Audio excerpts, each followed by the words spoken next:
വളരെ ടേസ്റ്റി ആയിട്ട് ഇടിച്ചക്ക തോരൻ തയ്യാറാക്കുന്നത് എങ്ങനെയെന്ന് നോക്കാം. അപ്പോൾ ഞാൻ അതിന് വേണ്ടിയിട്ട് ഒരു ഇടിച്ചക്കയുടെ പകുതി ഭാഗം എടുക്കുവാണ്. കയ്യിൽ നന്നായിട്ടൊന്ന് വെളിച്ചെണ്ണ ഒന്ന് തടവി എടുക്കാം കേട്ടോ. എന്നിട്ട് നമുക്കിത് കട്ട് ചെയ്ത് എടുക്കാം. ഇതിൻ്റെ അരക്ക് നമുക്ക് ന്യൂസ് പേപ്പർ വെച്ചിട്ട് നന്നായിട്ടൊന്ന് തുടച്ച് മാറ്റിയതിന് ശേഷം ഇതിൻ്റെ ആ ഒരു സ്കിൻ പോർഷൻ നമുക്ക് കത്തി വെച്ചിട്ട് നന്നായിട്ടൊന്ന് കട്ട് ചെയ്ത് മാറ്റാം.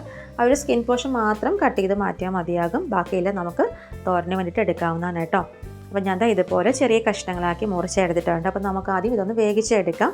ചക്ക വേവിച്ചെടുക്കാനായിട്ട് നമുക്കിതിലേക്ക് കുറച്ച് മഞ്ഞൾ ചേർക്കാം. 1/4 ടേബിൾ സ്പൂൺ മഞ്ഞൾപ്പൊടി, ഏകദേശം 1 ടേബിൾ സ്പൂണോളം ഉപ്പ് ചേർക്കുവാണ്. പാകത്തിനുള്ള ഉപ്പ് ചേർത്ത് കൊടുക്കാം.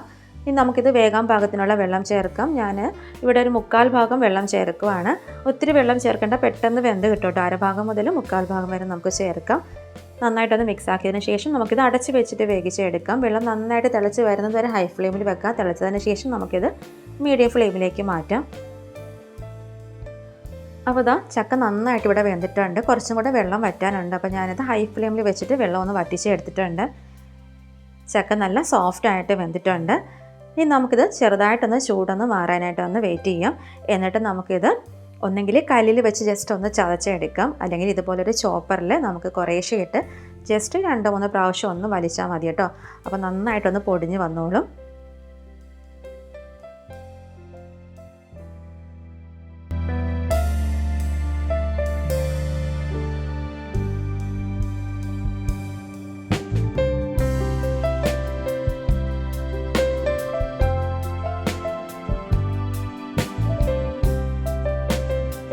അപ്പോൾ ഞാനിത് 2-3 പ്രാവശ്യം ഒന്ന് വലിച്ചെടുത്തിട്ടുണ്ട്. അപ്പോൾ അതായത് നന്നായിട്ടൊന്ന് പൊടിഞ്ഞു വന്നിട്ടുണ്ട് കേട്ടോ. ഈ ഒരു പരുവം മതിയാകും. ഇതുപോലെ തന്നെ ഞാനിവിടെ ബാക്കിയിരിക്കുന്നതെല്ലാം റെഡിയാക്കി എടുത്ത് വെച്ചിട്ടുണ്ട്.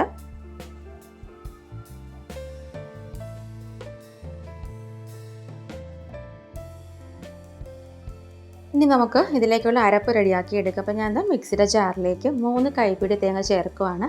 അതായത് ഞാൻ 1 മുറി തേങ്ങോളം എടുത്തിട്ടുണ്ട്. ഈ ഒരു തോരന് നമുക്ക് കുറച്ച് അധികം തേങ്ങ ചേർക്കുമ്പോഴത്തേക്കാണ് ടേസ്റ്റ്. ഇതിലേക്ക് ഞാൻ 25 ഉള്ളി ചേർക്കുവാണ് കേട്ടോ. ഉള്ളി കൂടുതൽ ചേർക്കാം. സവോള ചേർക്കേണ്ട, ഉള്ളി ചേർത്താൽ മതി കേട്ടോ. ഇനി നമുക്കിതിലേക്ക് എരിവിനനുസരിച്ചിട്ട് പച്ചമുളകോ അല്ലെങ്കിൽ കാന്താരി മുളകോ ചേർക്കാം. കാന്താരി മുളക് ഉണ്ടെങ്കിൽ അത് ചേർക്കാം, അതായിരിക്കും ടേസ്റ്റ്. ഇതിലേക്ക് ഞാൻ 6 അല്ലി വെളുത്തുള്ളി ചേർക്കുവാണ്.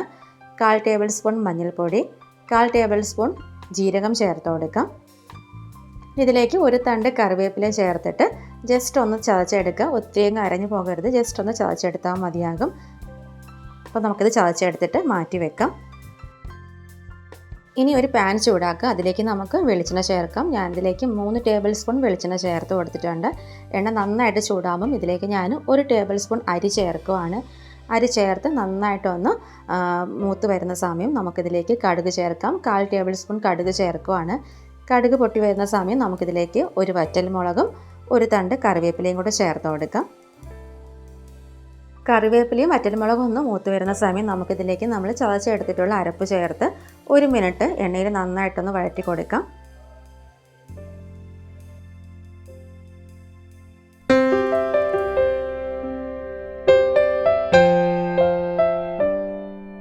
ഇനി നമുക്കിതിലേക്ക് നമ്മൾ ചോപ്പ് ചെയ്തെടുത്ത് വെച്ചിട്ടുള്ള ഇടിച്ചക്ക വേവിച്ചത് നമുക്ക് ഇതിലേക്ക് ചേർത്ത് കൊടുക്കാം.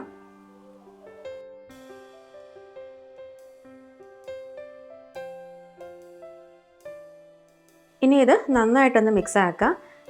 അരപ്പും ഇടിച്ചക്കയെല്ലാം ഒരുപോലെ ഒന്ന് മിക്സായി കിട്ടണം. അതുവരെ നമുക്കിതുപോലെ ഒന്ന് ഇളക്കി കൊടുക്കാം. ഇനി നമുക്കിത് അടച്ച് വെച്ചിട്ട് ലോ ഫ്ലെയിമിലൊന്ന് 5 മിനിറ്റ് നമുക്കിതൊന്ന് കുക്ക് ചെയ്തെടുക്കാം കേട്ടോ. അരപ്പിൻ്റെ ഒരു പച്ചമണമൊക്കെ മാറിയിട്ട് എരിവെല്ലാം ഇടിച്ചക്കയിലേക്ക് നന്നായിട്ടൊന്ന് പിടിച്ച് കിട്ടണം. ഉപ്പ് നോക്കാം, വേണമെന്നുണ്ടെങ്കിൽ പാകത്തിനുള്ള ഉപ്പൊക്കെ ചേർത്ത് കൊടുക്കാം കേട്ടോ. അപ്പോൾ അരപ്പിൻ്റെ ഒരു പച്ചമണമൊക്കെ മാറിയിട്ട് അരപ്പിൻ്റെ ഒരു ഫ്ലേവർ എല്ലാം ഇടിച്ചക്കയിലേക്ക് നന്നായിട്ട് പിടിച്ചിട്ടുണ്ട്. ഇനി നമുക്കിത് ഹൈ ഫ്ലെയിമിൽ 1 മിനിറ്റ് ഒന്ന് നന്നായിട്ടൊന്ന് ഇളക്കി ഒന്ന് ഡ്രൈ ആക്കി എടുക്കാം. എന്നിട്ട് നമുക്ക് ഫ്ലെയിം ഓഫ് ചെയ്യാം കേട്ടോ.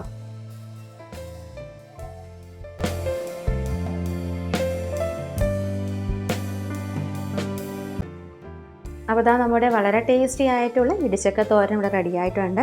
അപ്പോൾ നിങ്ങൾ എല്ലാവരും ഒന്ന് ട്രൈ ചെയ്ത് നോക്കിയിട്ട് അഭിപ്രായങ്ങളൊക്കെ താഴെ കമൻറ്റ് ബോക്സിൽ മറക്കാതെ പറയാം കേട്ടോ. അപ്പോൾ വീഡിയോയ്ക്ക് മറക്കാതെ ഒന്ന് ലൈക്ക് ചെയ്ത് ചാനലും കൂടെ ഒന്ന് സപ്പോർട്ട് ചെയ്യാം.